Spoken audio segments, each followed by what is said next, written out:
araw, pupunta kami ng Korte Suprema para maghain ng isang petisyon para ipakontempt ang isang tao na bumastos sa ating Korte Suprema.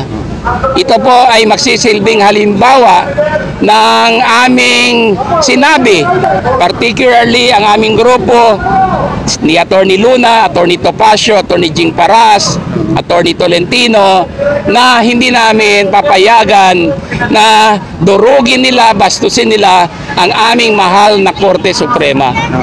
Bilang mga abogado, sabi ko nga, obligasyon namin protektahan at depensahan ang Korte Suprema at ang saligang batas and the rule of law. Kaya nandito po si Atty. Luna sa Liwasang Bonifacio ngayong araw.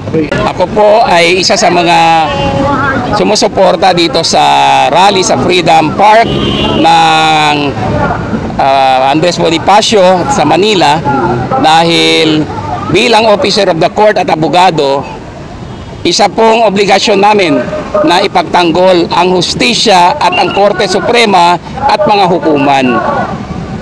Nababalot po sa kadiliman ng ating bansa, maraming bumabatikos sa naging desisyon ng Korte Suprema na tama naman, sang-ayon po ito sa konstitusyon at sa batas.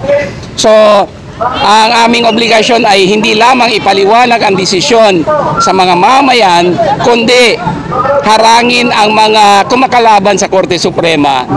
So, bilang abogado, it is my duty to defend and protect the Honorable Supreme Court. Kahit sino pa yan, kahit kapwa-abogado pa namin, pag sila ay nag-cross ng red line at binatikos nila ang Korte Suprema at nag-hit sila below the belt, hindi na freedom of expression yan. Hindi na yan protected speech, kung hindi contempt. That is a cause for contempt.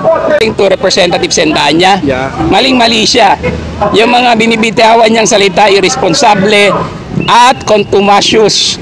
Pwede siyang i-cite in contempt sa mga ginagawa niya at sa mga pinagsasabi niya. Binabastos niya ang ating mahal na Korte Suprema.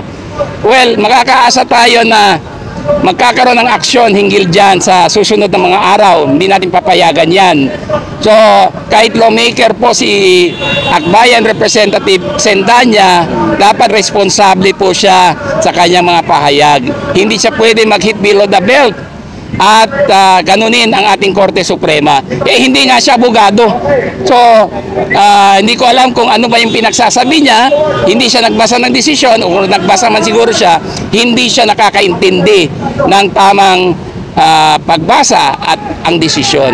So, kaya ganon kay irresponsable itong kongresista na ito.